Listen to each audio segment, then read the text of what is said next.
you had told me 2 years ago that I would be sitting in my own living room watching my mother rifle through my kitchen cabinets like she owned the place, I would have laughed. I would have said, "That's not my family. My family isn't like that." But here's what I've learned. You never really know what people are capable of until there's money involved. So let me ask you something before I start.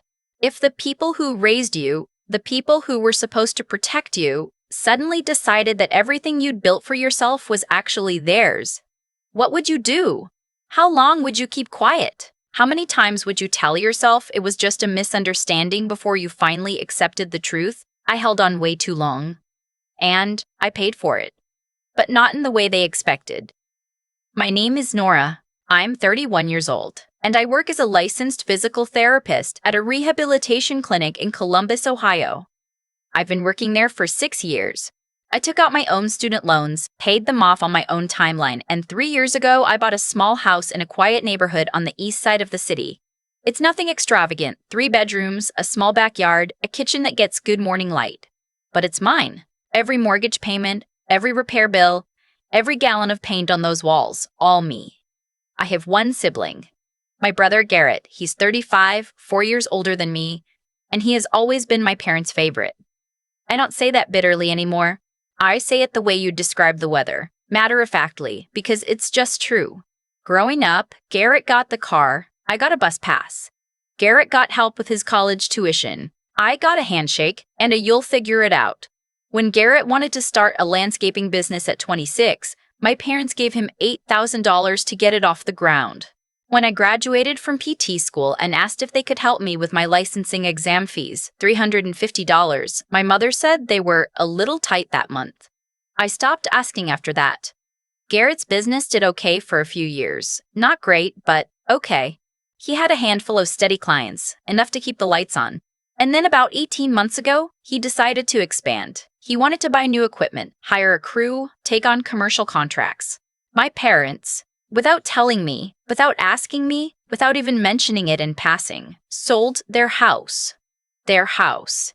The one they'd lived in for 22 years. The one they paid off completely about a decade ago. They sold it and gave Garrett over $400,000. I found out from a cousin at Thanksgiving. She assumed I already knew. I sat there with a fork in my hand and a smile frozen on my face while she talked about how exciting it was, how proud everyone was of Garrett, how your parents are so generous. I nodded. I excused myself to the bathroom. I stood in front of the mirror for a long time. I wasn't even angry at first. I was just stunned. My parents had made a major financial decision, a life-altering one, and they hadn't said a single word to me. Not because they forgot, because it didn't occur to them that I might want to know. I called my mom that night. She was cheerful, unbothered. She said Garrett had a real plan this time, that they believed in him, that family supports family. I asked why they hadn't mentioned it to me. She paused, and then she said, "Nora, you've always been so independent. You don't need us the way Garrett does." I let that sit for a moment. "So I don't need you," I said. "So you don't include me." She said I was twisting her words. We got off the phone 20 minutes later without resolving anything, and I lay in bed that night staring at the ceiling, trying to figure out how to feel about being called too capable to deserve consideration. 4 months passed. Garrett's expansion did not go the way he planned. The commercial contracts fell through. The equipment he bought needed more maintenance than he anticipated. 2 of the crew members he hired had to be let go after a dispute over hours. By spring, Garrett had burned through most of the money, and the business was struggling worse than it had before the infusion. And my parents, having sold their house to fund his dream, no longer had a house to live in. They had been renting a small apartment since the sale, but the lease was up. I didn't know any of this until my dad called me on a Tuesday evening in April, voice warm and casual, asking how work was going, how the house was holding up, whether I'd gotten that leak in the guest bathroom fixed. I told him yes, the plumber had come out in February. Good, he said. And then, after a pause, "You know, your mother and I have been thinking. That 3rd bedroom of yours has been sitting empty. We thought maybe we could come stay with you for a while, just until we get back on our feet." I asked what a while meant. He said probably 6 months. Maybe a year, depending on how things shook out with Garrett's business. I told him I needed to think about it. I spent 3 days thinking about it. I thought about the apartment I'd given up to buy this house. I thought about the loan I'd taken on alone. I thought about Thanksgiving and the fork in my hand and my mother's voice saying, "You don't need us the way Garrett does." I thought about what it would look like to have my parents living in my house for a year, in a space I had built for myself, paying no rent, contributing nothing to the mortgage, while my brother lived. I had to live this up, in a 4-bedroom house in Dublin, Ohio that he rented for $2,300 a month. I called my dad back on Friday morning and told him I was sorry, but it wasn't going to work. My house was small, I had my own routine, and I didn't think it was a good setup for anyone. I suggested they look into apartments closer to Garrett, since he had more space and they'd given him the money that was supposed to secure their retirement. My dad was quiet for a moment. Then he said, "That's very disappointing, Nora." I said I was sorry to hear that. My mother called an hour later. Her voice was different, not warm, not cheerful. Tight. She said I was being selfish. She said after everything they'd done for me, she expected more. I asked as calmly as I could what exactly they had done for me. She said they raised me. I said I was grateful to have had a roof over my head growing up, but that a 31-year-old woman's private home was not a return on that investment. She hung up. They showed up on a Sunday. I was in the backyard pulling weeds when I heard the front door. I had given them a spare key years ago for emergencies, I'd said. For if something happened and someone needed to check on the house. I hadn't thought to ask for it back. I came inside to find my parents in my living room, their suitcases by the stairs. I stood in the doorway and looked at them. My dad was sitting on the couch like he'd sat on that couch 100 times. My mother was in the kitchen opening my refrigerator. "What's happening?" I said. My dad looked up. "We figured we'd give this another shot. We know you said no, but once you see how easy it is, you'll come around."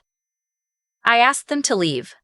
My mother closed the refrigerator and turned around. She said, "Nora, we are your parents. You don't tell your parents to leave." I said this was my house and I was telling them to leave. My dad stood up. He started talking about family, about how one day I would understand sacrifice, about how they hadn't raised me to be cold. My mother started crying, quickly, efficiently, the way she always did when a conversation wasn't going her way. I picked up my phone and said calmly, "If you're not going to leave on your own, I'm going to call someone who can help you leave." My dad's jaw tightened. He said I was being dramatic. He said no daughter of his was going to call the police on her own family over a simple misunderstanding. My mother stopped crying. She crossed the kitchen, walked toward me, and before I could process what was happening, she slapped me. Open hand, right across my left cheek. The room went completely still. I don't know how long I stood there. It couldn't have been more than a few seconds, but it felt longer. My face was warm. My ears were ringing a little. My mother was staring at me with an expression I'd never seen on her before. Not regret, not shock at herself. Something closer to challenge. I dialed 911. My dad started talking very fast. He said I didn't have to do that. He said, "Let's calm down and talk about this." My mother sat down on the couch like she hadn't just hit her daughter. The dispatcher answered. I told her my parents had entered my home without permission and that my mother had struck me. I gave my address. She said officers would be there shortly and to stay on the line. My dad looked at me the entire time I was on the phone. He didn't say anything. When I hung up, he picked up his suitcase and told my mother to get hers. They left before the police arrived. The officers came anyway. I let them in. I told them what happened, showed them my cheek. There was visible redness, and asked what my options were. They told me I could file a report for simple assault.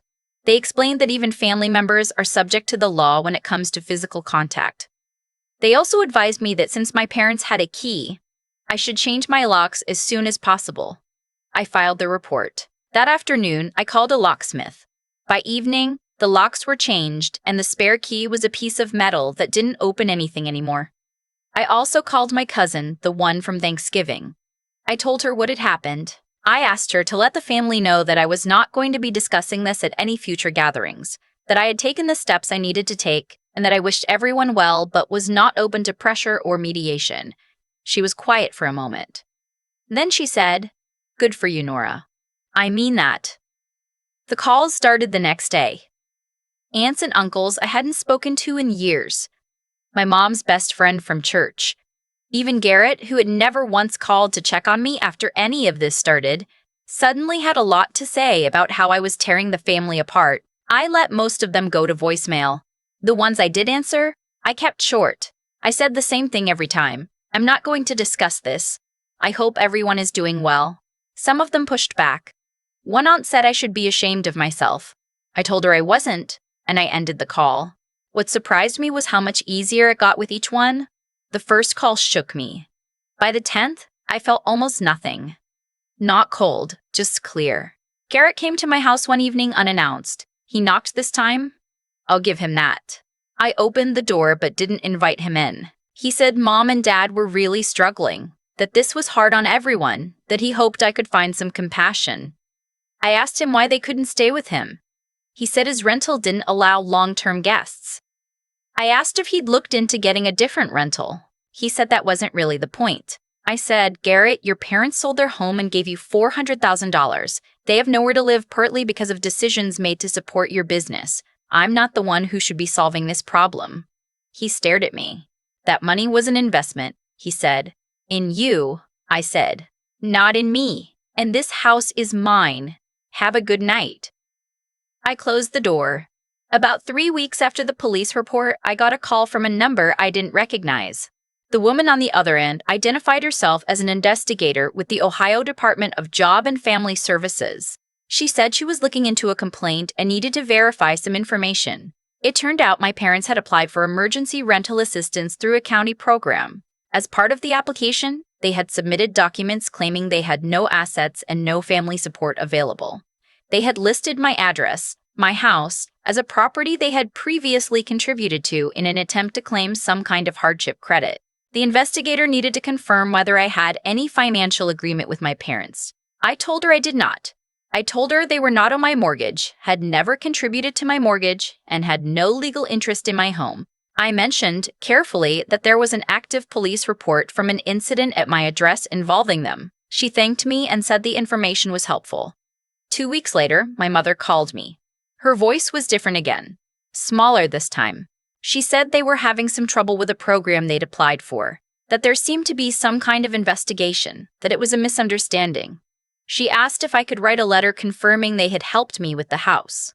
I told her I couldn't write a letter confirming something that wasn't true. She said, Nora, we are your parents. I said, I know. She asked if I understood what could happen to them if this went badly. I said I did. There was a long silence. You're really going to let this happen, she said. I thought about the spare key. I thought about the suitcases by my stairs. I thought about standing in my kitchen with my cheek burning, listening to the phone ring and ring. Mom, I said, I didn't start any of this. I heard her breathing on the other end of the line. I hope you and Dad find a stable situation, I said. I genuinely do.